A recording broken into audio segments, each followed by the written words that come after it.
Hi there, and welcome to the Accepted Authority podcast. My name is Greg Roworth, and each week I'm your host on the Accepted Authority podcast. And in this podcast, we discuss the challenges around growing your consultancy practice, and particularly the strategy of using authority positioning to enhance your profile and set you up to be seen as a leader in your field, so that you're attracting more premium level clients consistently and predictably. In today's episode, I want to discuss the topic of your stance as the accepted authority. And by that, I mean, what is the positioning you take or the demeanour you have, the stance you have when you are in a sales meeting particularly, or in any other interaction with potential clients that you're involved in. But particularly I want to refer to the sales meetings, because often this is the most challenging area that we can be involved in as consultants, and particularly if you're not that comfortable in the selling environment. And what I see with most consultants who aren't born salespeople, or they're not particularly skilled in selling, is that the stance they take is often more of a stance or demeanour of servitude. And that's quite natural, considering we're in the service business. As consultants, we offer services to our clients, so it's natural to feel that we have a service attitude. We want to provide great service. We want to be serving our clients so that they are getting the results that they're looking for. However, if we take that stance as a servant in that relationship, you'll find that every sales session, every interaction you have with clients puts you on the back foot. It puts you in a status of, or a low-level status, where your clients are the masters and you're the servant. Now, while that sounds okay in theory, in practice, it really puts you at a very high level of disadvantage. So to offset that, we need to look at the stance you should take to be seen not as the servant, but as the authority in the sales situation particularly. So there's a couple of aspects that I want to refer to in your stance as the authority in a sales situation. And that first stance you want to take is quite opposite to the way most of us go about selling. And when we go into a sales situation, typically it's because we're looking for more clients, we want more clients, and possibly there's a great level of need for more clients. And again, that situation puts us on the back foot to start with, because if our attitude is we want that sale, then we are going to be communicating to the client in subtle ways, in subliminal ways perhaps, that we are needy. We want their business. Now, when you approach it that way, again, it puts you on the back foot. It puts the client in a position of strength in the negotiation. So to make the point here, what we need to do as the authority and to maintain our authority stance is to flip the arrangement there, to flip it so that we are not trying to sell the client. We're not trying to make the sale every time.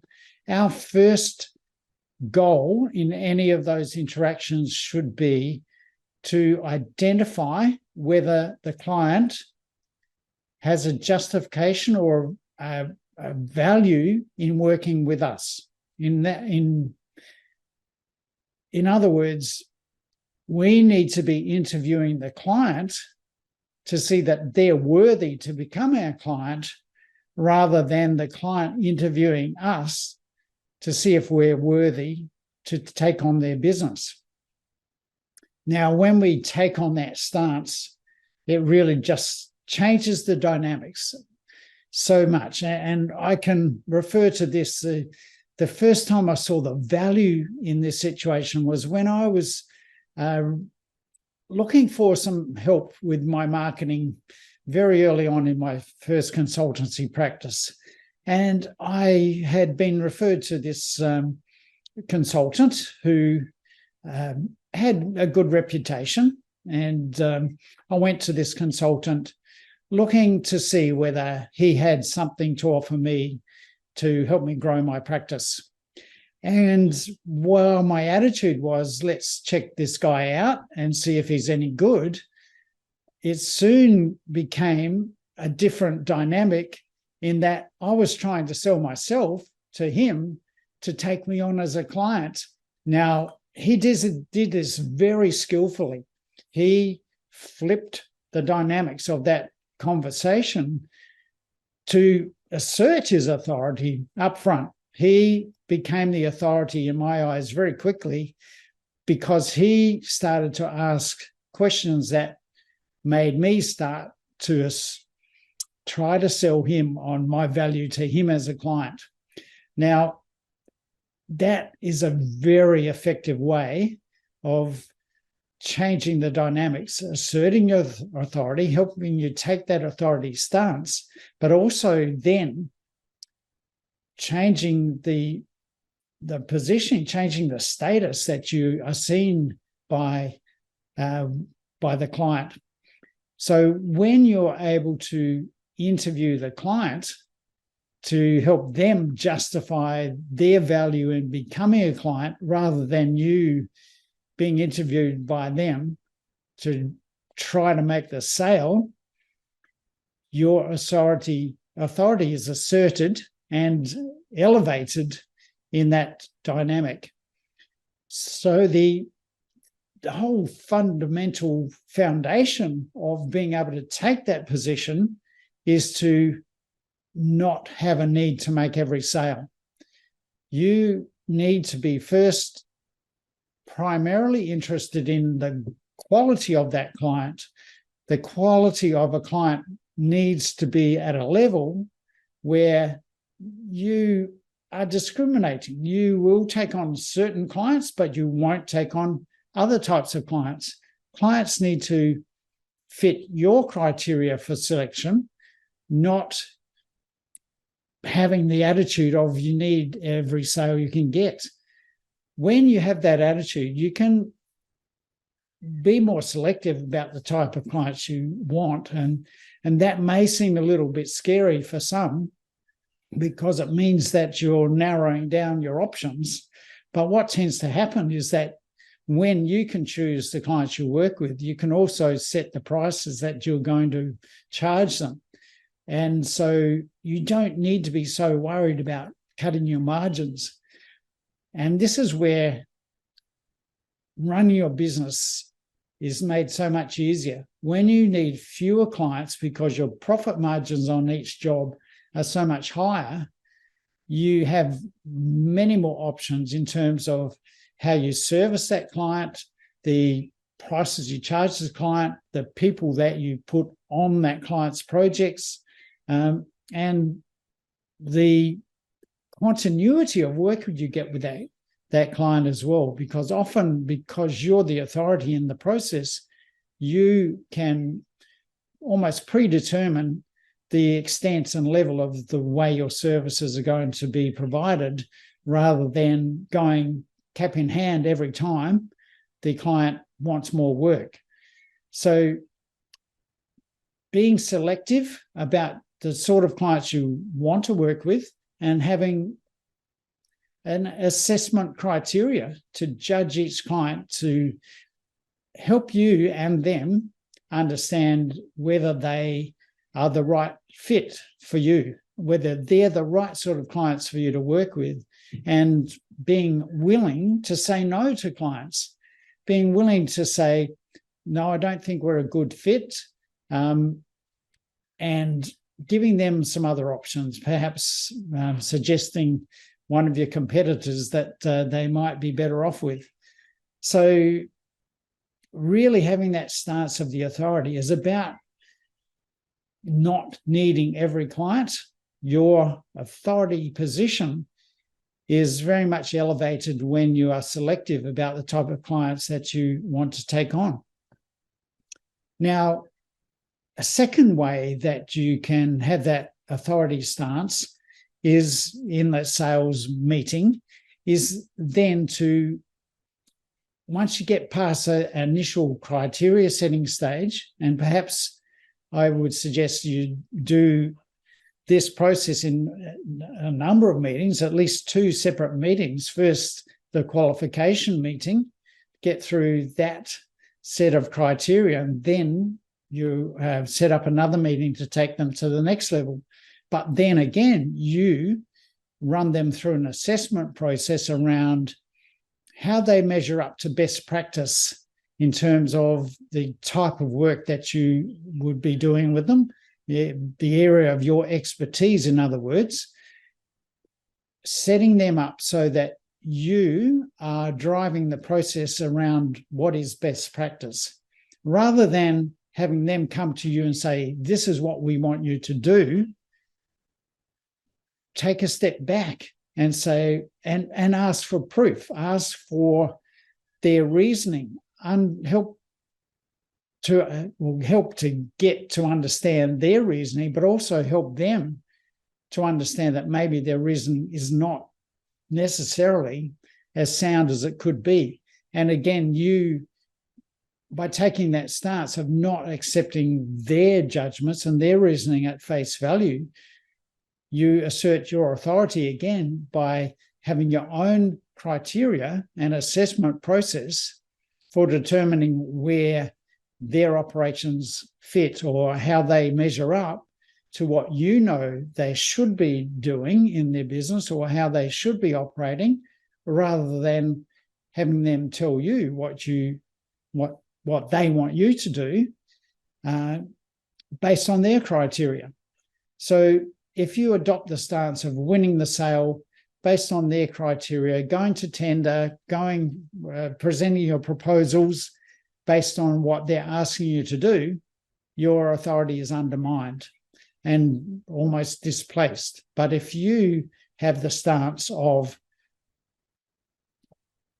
requiring them to measure up to your assessment process of what is required, what they're lacking now, what the gap is between where they are and where they could be or perhaps should be, then you allow them to see where their understanding is limited, where their processes or their thought processes around the work that they thought they needed is not up to mark, and where your assessment process shows them a better way.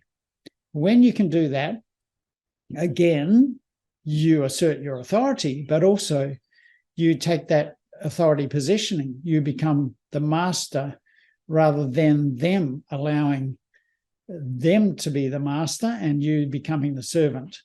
So elevating your stance from servant positioning to authority positioning, again, gives you all those advantages about determining how you work with your client, the way you want to work, the prices you charge, because they stop seeing you as a provider, a supplier of services to fill their needs, and start seeing you as the master, the authority who has the better approach, the best answer, the best solution for them to get a better result than what they even thought they could achieve themselves. So there are a couple of ways I want you to see of how you can assert your stance as an authority in a sales situation. And it takes a bit of courage. It takes a bit of